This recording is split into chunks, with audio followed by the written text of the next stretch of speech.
Lady Binima Babekasa, Wabekani a tono, a Kenyamin Kwanku, we were sharing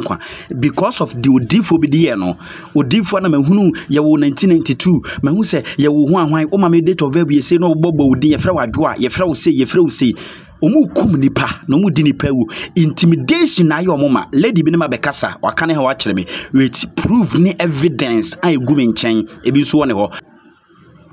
Kwasiasem mu intimidate mo ma nipa lukiti sem mo musika mo nyanti ene mo po bo no mo pese mo ho bet mo suro se mo ho no ma ba beto social media me ma pie me see evidence ekura me a matter of time mo ntwan mo beti o mo kum nipa wo o ma nipa ewu hey because of musika nti na social media no o ma to bloggers ni ade eti o mo issue ba na nipa koma o we shall see. And she be a very long week. If we say information are about social media, no information I know she pa.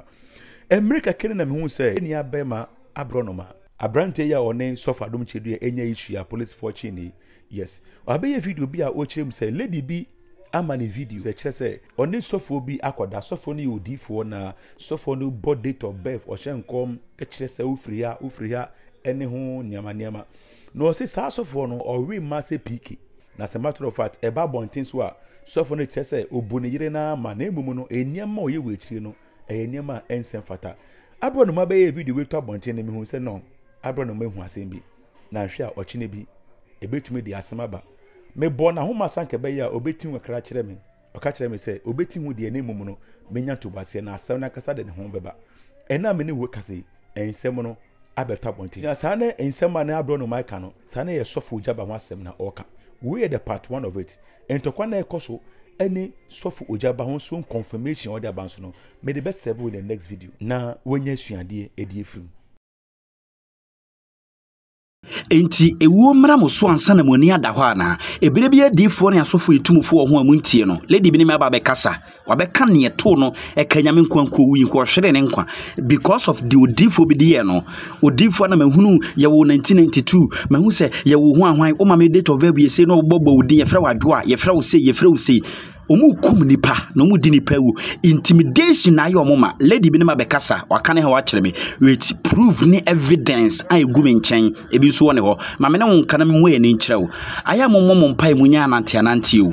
odifo yi aya ne ho kokotako organ ha no oye ne ho se wo sika chen wo bia into de sika to top bloggers ni ade ma ye koma na social media so na de keka ho o manipa odinsem funu dinsem hu a no de sika ne katakata so wo patu prekopa fa army for yonko soldier for yonko afa police for yonko ne ade ana ehunehuna ne intimidation. Sa odifo we share lady no ewo airport ti story ni yo o share lady ni wo airport ano ne nkomodi mu gi lady ne number na lady ne kwa koto fridge nti wo free lady ne da kone ne kasa na lady ne so kwa koto fridge e wana difo ne send 8,000 Ghana cedis first money was send my lady ne 8,000 cedis e 80 million na lady ne mbisa no ne huska ana lady ne giye enti one lady ni didi nkomo lady ndi odwen se wo hia odifo ana wo hia osofo pe na asem ana bia one ni didi nkomo to aso duru da bi ma wo se lady ni pe osofo inzo ameka na asem wa ware o a wo ba social media so obi adwen se sofo no do ne yire one ne yire nsen meto abontinda obi adwen se social media de o respect ne yire pa ne yire ho fe asofo mo respect wo mo yire no ono no sofo ombu ne yire ne mako bako kura sei o se sa mate sen kana man ene moa sana sofo no di ne djuma me nsuru asem bia kan na tie me sum nyankopon yoja nti nyankopon so ye me papa nti me yojaba ojaba ene me yojaba asofo mu bu o mo yire no no sa asofo me kana asem otrofo difo bia me kana asem ombu ne yire 11 sa wo ye ne yire busuani anase wo ye o yire na sa wo timi nka be ma ne mu fa wo nya hwe hwe entro be ye otwitwa atera opema me ka wo sa ntro no onso otimi ka kira wo se ɔkɔ baabi ne fie baako ɛhɔ wɔyɛ se no efie no wɔyɛ rena sɛ ne de keka ɔkɔ akɔyɛ akɔyɛ ne yie sɛ wɔtwa saa ntoro na kyerɛ ɔpɛn a ɛnɛ me refer wɔtwa atoro akyerɛ ɔpɛn wɔtwa kyerɛ wa ɔbaa no ne kɔ akɔburu nwaman wɔ de saa ne fie nim no na waka saa nsɛm na kyerɛ ɔbaa ne sɛ o maka kyerɛ me yere sɛ fie ha wɔyɛ se nyɛ o enti ɔbaa ne de nya de ɔbɛyɛ hwee saa no ka kyerɛ maa no na wo ɔbaa na waware no wafrɛ wo saa ka saa kyerɛ na wɔdwen sɛ ukunu kɔyɛ fie ne fie foforɔ no wɔyɛ se ho adwuma ɔnkɔyɛ wɔyɛ se bi ho adwuma ɔkɔsesa ma sɛ nkraman bɛma aya wo mbu ne yere omu ma no aya na ne ho yɛ metan yɛ abusudeɛ saa lady a sofui ene ne twempana no lady ni yobi oyɛ n'adwuma kama sofui bɛfa no ɛsɛ ɔne ne twempana ɛma sofo no ɛbɛfa ɔfa lady na asase na lady ne mpene enti ne first time a ɔpɛ sɛ ɔne lady ne da no lady no ɔse daabi no ɔmpɛ sɛ enti ɔka kyerɛ sofo ne sɛ wabu ne nsa ɛwɔ abara na ɔmbu ne nsa enti first attempt ne deɛ sofo no ɛntimi ne nanda metimi akyerɛ wo ekurukorɔ a saa de ne sie nyinaa yes enti lady na mpene okase wabu ne nsenti ama wa mpene ma sofo ne nanda be second time ne de wo yeja on se manso de unya bere wo ho ase yete se de wo suwa ye mo na otimi ma that chance it was through that no man that chance ne free door de ne ho kan once no afi wa hunu se bibi te se charm ase de e beto ne so e ma afi no ntimi wa ante sofo ne nkampa no ntimi ntena e ma okotana sofo ne fie ba kum for almost 4 months sofo ne wo fie ahodo ba miensa de keka wo sofo ne de ne kotena ne fie bakum for almost 4 months ano ne lady ne dai bibia na lady ne be fa afuro ensem ne do so be me bo ne tofa lady ne be fa afuro ema lady ne fa afuro na emoja tuo de keka lady ne nyemo a na wo efie ho no still na sofo ne kosesa ema enkwara nketo na wo bededa young ladies are more 15 years and 16 years ebi won no virgin ade na sofo ni omo da effort so omo omo repi omo sofo ni pa and this adwumani na ti asema me kan ye me kan wie na se me wu a maka asem no kure na mawu me ne se bibia betimi aba me so I am ever ready for everything be ready be rescue ma free bibiam omo intimidate nipa because of omo sikenti no entimi meto abonten omo hunu ankora no with a police ni soldier for ne ade it nkora intimi me kan to abonten bet ye intimidation omo man nkora ni wu beba ko na apie an ene wanya ne fa hude no wabom mini na ho amane ana me be kan se de be ya omo mu ntimi kasa omo beto omo yema hu se no ma ye de ye omo na beto abonten afi omo ntimi rise up kasa sofo no e repeat kwada no na lady na okofa ne tena fie for 9 months no lady no ene ne da ho a lady ne nyam sofo ne kofa baba wa nkwada ne bi be 16 years ni pi sofo ne pi ne disa adwuma no ne kosesa mani na abawo okofa akora keto oye virgin ema sofo ne ko efie wa o edan ne door so nto de ne ko dan fufrum anadwo bra lady ne down na sofo ne dwen se one lady ne down no lady na da o hunu hwe nto sori ahomada chene kokofa akoda virgin ne die a sebi ne bare ma hu mu jane ade ema wo de ba room na one lady ne dam num oko bathroom okofa tawo no de paper ne bare ma no anhu ye moja eti ahomada chene na oba no wasori kwa kwadwonso no wura bathroom no fa tawo no tawo white mu ye moja ana de be kire sofo ne se are ne ho ye moja sa na sofo ne try so be twa ntro ne ade be na oba na hunu ne yekoso ni na because now sofo ne se wada better ono de no ona nti no de na ni hwa ade be na otare obi kunu hunti na ontumi nka ne den ontumi nka ne kese yede saa de ne ye na ye hye ne ye ni na no because na say ayete say de ya kidnap obi and it's true on say obi ono masturbate na me no wokasei wo pesa wo ti ho free masturbation be tuntumi inti addiction is honhoma de bi ono yetimi de yew e ma wo be addicted to nuamanim sa sofo ne honhom free urade be mo obegyina camera so a wa ma na yira shatare kama dress kama obi a prezi ne yisa de yire ho fe sofo ibu ne yire hey he's the last person I respect him ombu ne yire 1111 on for ba no nya obi a utimi ne ema kwada ne ada no o ka ne yene nsem kyere sa ama no sa nipa webu ne yere be camera mu de o de oba ne be si camera mu ono sof na dress kama hyehyɛ ntade posh antare ne ho te yiraw na o ma ne yere nso address into dwen se o respect oba no lady we asmo ka kyere me o si since the sof ne started so ne da no o hon ma na white bia be gugu na si just odi mass sama bibiri ntino o ne lady ni da bia na lady ni ko hospital nya problem e wo ne ho yare doma kesia so fi de betoto ne so no na ye very disgraceful nkobusa ne yere se edane kunu ne bedabia onyanya yare doma hodo a yare pa mu yare because ɔse san kwadan nketenkete ne madeda asɔre fie okro mo ya asɔre no kura no ɛtɔda asɔre fie ne ne pe ebu ne yiri ne enimtia ebubu ne yiri ne ne chie de keka ma na one mo twetwe mpana no ɛwɔ asɔre na mu no ɛtɔda na we tietie braces ɛkɔso ne ade na ɛma ne bi we tietie we na so na watimi waka me kɔso ɔkyɛkye hɔ bloggers bebrebe nim nkwasiafo intimidation ntimi nka enipa bebrebe nim de ekosu be yetuetu sika me ma omo ya me mo sika ne ade na wo de ma me hunu blogger bi obesi ne bo so be awurade na ka obeti yetuetu sika ma mo ya intimidate ntimi nkasa bibia ba na mo free lady no ese ene na nse lady ne ya na ju so be expose no mo frefre no ma me expose me nya hwe wai ma me we de yesre wai mo ye nkwasiafo to ye intimidate enti lady ne ye unu aba nka obeti ma ye kom se ye nya ne sa mo bloggers am fra we didn't already me started some the evidence ni be go abonte am bo mo bloggers ni na din na mo beti kasafia be ba mo so mo atese mo unu aba ni lady na ye ne da yare doma hodo oba nyimo do be ma na ware ano ne na wa ba fa no oba ne nyem ano ode na kotene ne fie fufuro oba ne nyem no o se different man o mo bedida na we nim no okoka ho asama otimi di na tam ka chance hey me wo yire dada na mbefa wo be sofo no be gina camera so mama me hu se ye wo 1992 me hu se ye wo sei me hu se o date of birth ye hwan na okeka ne nipa ni age na we ye D4 we hwan urade Ghana muji we di so ye D4 we aboasa no osore na no nwi tantantan na muji we di so ye D4 se mi tumfo na mo antie se me kasa kire no manti lady ne me kasa wo se rapping abroad no ma we dey me sorry omo edi watem no me ma be di watem bi because now kaseti ya me di for no ma be di watem bi time na me na etwe dendenden no na ye jimi nti na me nti ne hu jai me omo ne di watem na me di watem bi be rapping abroad no ma me sorry opa ma chawansa na wo kan nsem ni na akire me ma me no won kasa nka asem nkyirawo atorofo adifo mo Ghana ha me say 1992 1991 no ke come for date of birth na hwan me see sikane abro intimidation lady ne kasa kire me say reverend nya me nko reverend ma ode ye o mo doso beto mu ntumi nka o sikanti hu na wo mo reverend urati me kana me wukura maka me wonko ye shutu me ye nkume o intimidate ni power de ma hyehyehye fi obi on ma mani mpie eno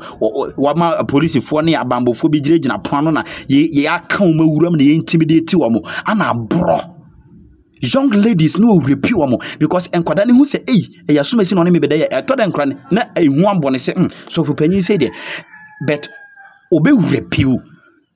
ene ya lady ne me kasa ya ansa na ba be so video asema o kan ya ne se ono lady no so susu se odne woda na onya ne powers ede ye na asore no but osusu se sofo ne woda na onya powers de ye na because sofo ne ntimi ntu ne be man free emayase one mad da bad ana enkora virgin enkora san nkora no ye de omo bre no e ma ono omo da na emoja enso still eno ana ese nani gye ho ne ade etu ono a obefa no ode ne kotena fie ho no na ofiri ne ho ne ma awurade waware nsu obiase odone yire obiase software or respect ne yire he is the last person obuma 111 do you know say onipa bi ebetena social media na onipa bi betena bonten se ono wafiri ne yire chi ne obi atwempena pene ade a say nipa na je se omu ne yire ne kra yes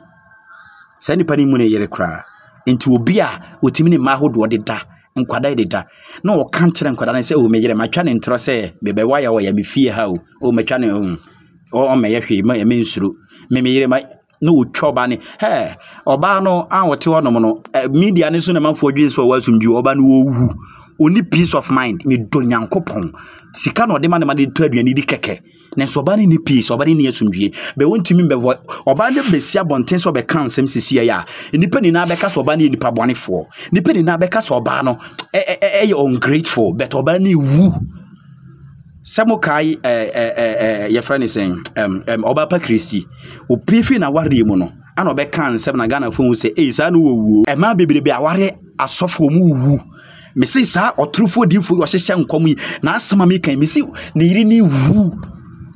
na busuafo mo nkɔ ne nkyɛn mo mpem no mo mbɔ ne mfia akɔpem sɛ ɔbɛka ne o ɔfa mu akyerɛ mo sɛ ne kunu ne da yare dɔm ahodo a wonya ɛne specialist hospital ahodo a ɔkɔ ɛne ade mo mpem no mo mmɔ ne mfe ɛden sɛ ɔbɛka ɔba bi wɔn ma sika onya nti na sɛ ɔmpɛ sɛ ɔbɛka sister woyɛ ɔba na wotimi nka menwene ne sɛ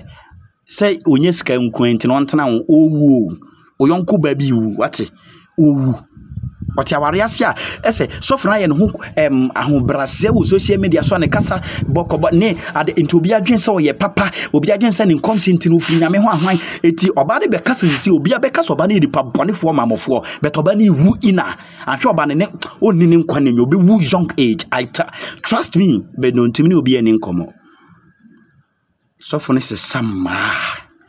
ana ɔde nyare wa ahodo ɔsa ne yere no lady asem we mintimi mpo nkranka eya wo ntimi mpo enka ensem ne dɔso be we ye first video ntimi nim se mintimi enka ni na because of ya wo nti be second video no video sa aka me be ye no ebe ma wo be tinsem menya botra kasa sisi ade ya wo nti mintimi enkyere mu yie meti ase pa bet peace ni ho asomdwe ni ho masa asofo ne yere no mo ye ne busuani a mo mundimatem mo komo de hye ne nkyɛn mo mpem no mo ne nkasa nkɔ akiri na mbusa de sɛ etesen nyare dombi hana ebi asase de won ka be mo mpem no obetumi kura akasa adi matem sɛ de abro no meka na nya no kura be mo mpem no mo ne nkasa owu asofo aware ye ni gye be atrofo di fana ware awurade nti osofo bia no tunto nku a osofo bia oyɛ no ho sɛ efe wo hye nkura wo trufo ne ade o social media so a ɛsɛ obeto ka display wo mountain so ne ade ne yiri tu kwan na manfo se ne yiri ne beja ne ade de keka ho ampa no ko ba ne beja na ampa because how munnim treatment omo de mani famu obi adwen sa ya na safo no atorofo adifo no omo no omo yiri no mu omo kasa wa bonten epe public sympathy wodum ni omo de mani famu woti abonten ahwe so omo wosika omo mama ne dress intir e mani wu nti no mo yiri no tu kwan na mani ja omo no omo yiri tu kwan obehu se mani tu kwan no obehu se nti mani tu kwan na omu se mani pese omu ja omo de nioma begu abonten a na o ma ya hobrase ama ne se o minya wo sa bi nti na na ma ne babak no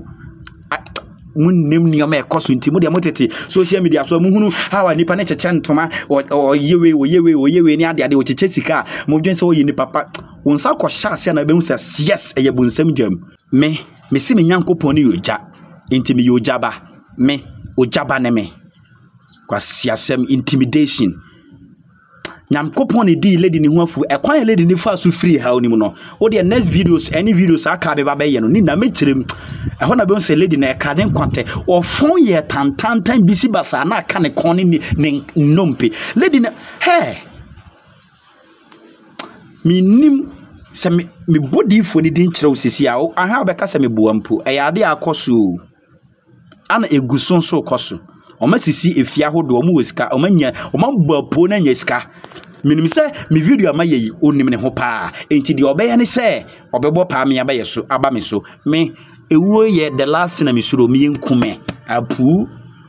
after all the yan me nkume me kwa free me za na be free me za chena ukumi na se o chena onyame ne wakume ana me wunsu ne ya me kra obabi da na waka onipa o ye urade dia moja atofom eho na be hunu babi abeda eho na obehunu oti wiase wei na wo free moa. It's a matter of time. Into Paja Sanka, maybe in time, a china, Mimunya do, and maybe I want come here, me. Mopaba, hey, obedience abroad, my mamma hopa, may ye permit a woo, ye permit tintin. Benyanko pony me rescue. When say video, we better trick out, most sank come home, nothing, no weapon function against me. Shall prosper. Siasem mu intimidate mo manipa lukiti sem mo musika mo nyanti ene mo po bo no mo pese mo ho bet mo suro se mo ho no ma ba beto social media me ma pie me see evidence ekura me